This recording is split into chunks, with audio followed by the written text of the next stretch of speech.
Hello, fellow buskers.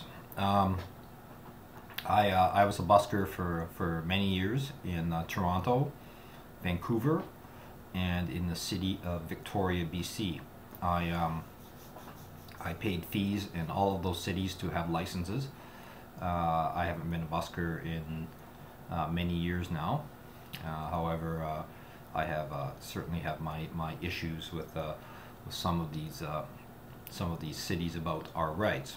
So I did a little bit of research, and I found a copy of this, which is, maybe you can see that, which is the Canadian Charter of Rights and Freedoms of Canada, which says that says this is the guarantee of our freedom, our rights and freedoms.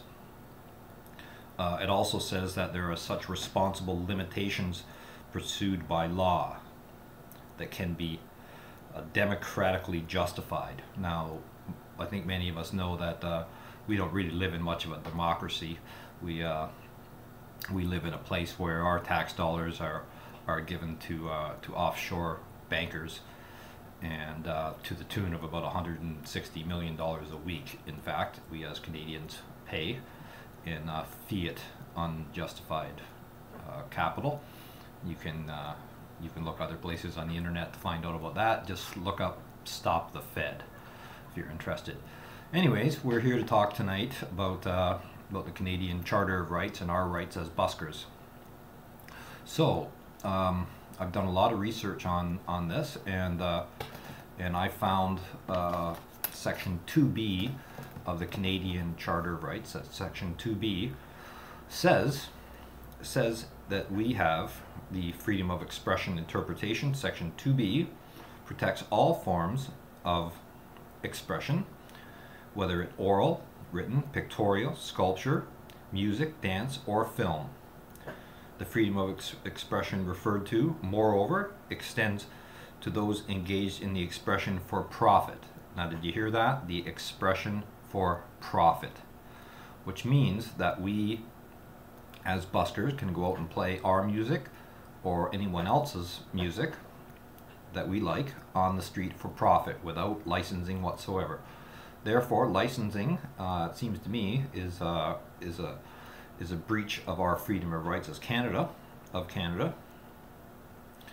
and of course this all is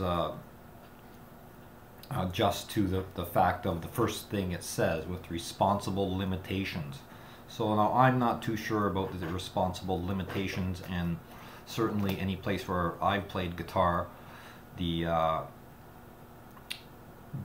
laws in place for us having to pay fees were bylaws. So I don't know whether a bylaw can stand over our rights given in the Freedom of Charter of Rights in 1983. I don't really believe so. So what I think is that our rights, having to pay any fees, are completely illegal, and that they can be fought in court and probably won, because I don't really think that that any judge is going to deem something correct if it stands in the way of the freedom of Charter of Rights. But I believe that this issue would have to clearly be brought up, and I think it's probably a good idea to speak to someone who has more knowledge of the law than I do, that's for sure, and to find out what the limitations of law are, and what type of things can outweigh the charter itself. However, I do think that we have a chance, and I do think that if any of us are stopped by anyone, police officers or anyone like that, any official, that we can state that we believe that our rights are being breached under Section 2B, and if they want to give us a ticket, that's fine. We'll fight it. Thank you very much, and good luck. And I know it's hard to sometimes hard to be a busker out there. I did it for a long time, and good luck.